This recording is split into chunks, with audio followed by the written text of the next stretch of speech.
Hello, and welcome to the Be Rad podcast. My name is Brad Taves. I'm your host of this show. When I started off a little while ago, I didn't have a name, but now I do, and I'm excited to get this journey underway and excited to have you join me as well. Today is episode number 2, and the title of today's talk is 2 minus 2 equals 4. You're like, huh? And that was my daughter's response this morning too. I told her what I was going to be up to and gave her the title of this podcast I was going to record, and she thought, that's stupid. I thought, yeah, that makes sense. I get it. She's a math queen and loves to learn math at this age of her life, and she's really good at it. And of course, it doesn't make any sense. What are you talking about? 2 minus 2 equals 4. But the question that I'm asking here is subtraction. Does subtraction lead to addition? Is it possible to let go and to still have more at the end of that process? A few months ago, we were at an event near Montreal, which is close to where we live, a couple hours from here. And the sign, it said, be more with less. That's something that's been present in my mind for a while now. Is it possible to have less and be more? And it's really got me thinking about this. So to start off, I want to just flip it around and start with the equation that we're all familiar with. So the 2 plus 2 equals 4. And again, this is what this represents. This is not necessarily a simple math question, but if you were to expand it on a larger level, we live in a world that needs to have certainty. There has to be some predictability. If I have $2 and someone gives me $2, I should have 4. If it's more, then I either had more to begin with or they gave me more and I need to correct that. Or if I end up with less than what I expected to get, if I was supposed to get $1,000 and I only got $900, then I got to go back to the person and get the other $100 that I was missing. We need to have clarity with this, and it becomes a very important part of our life. Recently, I've been going to a gym where we live here in our city. And Orange Theory is the name of the place. And they have heart rate monitors that you can wear while you're working as part of the deal. And it calculates your maximum heart rate, just your heart rate throughout the whole time. But what it does is it calculates the duration of your workout, and they deem it, or they call it splat points. And basically what it means is how often are you in your sort of moderate to maximum heart rate, and that's where you find the most calories burned and you're getting the most bang for your buck for exercising. So what I've been using this heart rate monitor, but it's been inconsistent. And it's driving me mad, to be honest, because I go there because I'm serious about working out. I want to know that I'm progressing. I want to know that my results are actually equaling the effort that I'm putting forth. And so I want to change my heart rate because the math doesn't add up. So I'm sure you can think of many examples too where it is important that we have correct calculations or correct information in order for us to move forward in our day-to-day life. However, sometimes answers are not an asset, such as the math or the working out scenario, but they are more of a liability, meaning that they are a disadvantage to our understanding of life. And this can be in the form of philosophy or art, poetry, any kind of enterprise or innovation or mysterious things that are just not known to us. So I was talking to my daughter again this morning and was explaining this and said, listen, like, we have the internet now, right? But how many years ago, 30, 40, 50 years ago, if you were to sit down with someone and you told them, listen, you're going to be able to open up this device in your house and you are able to access music from anywhere, video from anywhere, you can get news that happened 5-10 minutes ago around the world, you can do all these things, and it's going to connect you to the world at large, they would laugh at you and be like, what are you talking about? That's like a 2 minus 2 equals 4 equation. Whereas now, we know exactly what the internet is. We know we live in this online world. So for us, that's a 2 plus 4 equation. But at one point, it didn't make any sense. It didn't have any logical conclusion to it. It was a more of a confusing, mysterious tension than it was any kind of resolve or explanation of how things are. Something that I've been going through recently in my life is that there are ideas of God that I've had to really let go of. And I've grown up in this Jesus tradition and grown up in a sort of evangelical kind of church environment. And I used to think that there was some sort of contract with God where we had to say a certain thing, you had to invite Jesus into your heart, and all of a sudden he would take you to heaven, and it's like me and Jesus equals heaven. That was the math question that I had in my head, and now that question doesn't work anymore. I don't buy it. It doesn't add up. There has to be there's something different. And maybe back then that's how I understood the world, and that's what was taught to me, but it doesn't make sense anymore, and I don't buy that calculation. I'm looking for a new question, or new questions are starting to arise because the old ones don't fit. So in some ways, answers and predictability are an asset. They are an advantage to us. They keep us in line, they keep us fair and honest with each other. But in many ways, answers, especially when they're quick and they're just at the snap of our finger, they can be a liability. They can be a disadvantage to us. I heard this great phrase recently from Richard Rohr, who is an amazing author, someone that I've been really influenced by recently. And he said that life is about discovering the right questions more than having the right answers. I'm going to say it again. Life is more about discovering the right questions than it is about just having the right answers. I think that we are, as a collective group, we are so fixated and hell-bent on having the right answers. And if we don't get the right answers, it puts us in a downward spiral, or we start to blame ourselves or each other, and we put so much emphasis on being correct, but we're not so much concerned about being connected, or better yet, being curious of things that don't make sense, but are maybe better questions that leave us in, again, this kind of creative tension that doesn't lead us to some pretty neatly packaged answer, but just kind of maybe asks or brings us to a position of asking even more questions. And I think that the posture that we can find ourselves in is a what is versus what could be. So what is, meaning the reality that we currently are experiencing. It's the 2 + 2 = 4.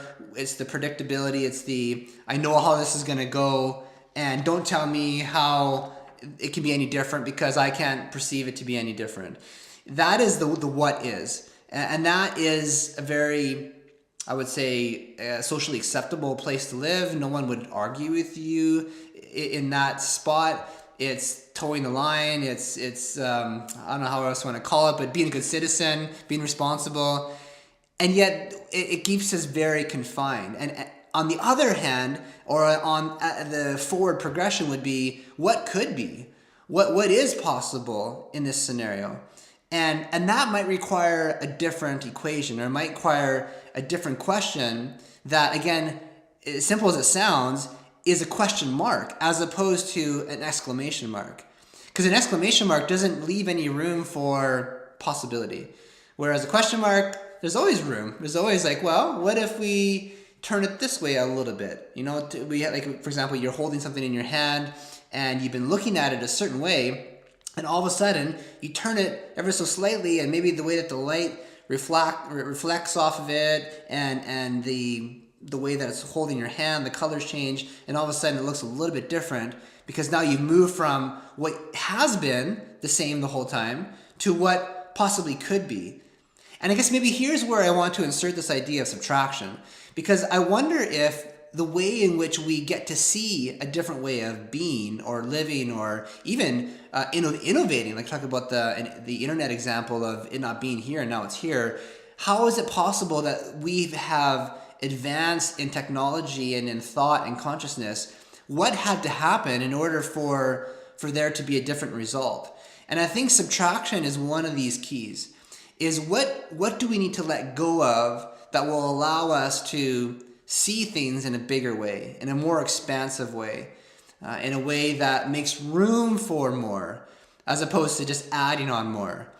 There's an amazing book that I read this last year called Letting Go by David R. Hawkins. Pathway of Surrender is a subtitle. An incredible book, and he's going through the various emotional stages that one goes through, and at each point of those emotional frequencies and experiences, we have this opportunity to let go of it. And again, the method is not so important as the actual practice itself. and the act of surrender, the act of letting go, the act of letting something shed away or fall off of us. And don't get me wrong in this, surrender is not laziness, it's not procrastination, it's not sitting idle, but it is a letting go of how you think it should be with the possibility of how it might be, right? So you're letting go of what is currently the situation in the hopes or in the expectation that what could be might actually even be better than what you currently have or what you've been currently experiencing up to this point. And I think, for me personally, this spiritual awakening within myself, and I've come to the firm conclusion that God is much better than I thought He was, based on what I learned growing up, or based on the beliefs and the mathematical sort of calculated transactional God that I somehow thought there was out there, where I had to do a certain thing and then He did a certain thing, and those two things added together made something good in the end, be it heaven or be it salvation or something like that. So I think that there's possibly, and I'm asking the question today: is it possible that more is available with less? There's an amazing song that I heard recently. A great artist. Her name is Nicole Nordman. The name of the song is called "Dear Me," and she says this: "Remember when we thought that there were a handful of some magic words to pray, a guarantee and a down payment on a mansion, the hoops that we made them jump through, though He offers it to everyone." And then later on in the song it says, "I did not learn this in a day or two or three, so ask lots of questions." There's lots of things that we have learned along the way. We thought they were a certain way, and yet we are invited into a place of unlearning, a place of learning to do a new math, like relearning a new question that, again, on paper doesn't make sense, or we don't understand. Like if someone were to say to you, "Hey, you should consider surrendering this." What does that even mean? Like when you hear those words, does that just mean you give up and you just throw in the towel and say, "Well, I guess I can't do anything. I'm just going to let this be what it is"? Is that your idea of surrender? Maybe it's deeper than that. In some situations, you don't need to surrender, right? Like you just need to hold fast. You need to stay the course and be resolved that this is going to be what needs to happen. Be it taking care of your family or your own health, or you committed to something or a work obligation or responsibility. You don't need to surrender the process, but perhaps maybe you surrender the outcome, right? That's a great advice that I've heard is you set the intention that here's what I'm going to do, but you surrender how it actually is going to happen. Because I don't know. If I had something and I surrendered it, maybe I thought that I'd be left with nothing in the end. But it's not up to me to decide what that answer is going to be.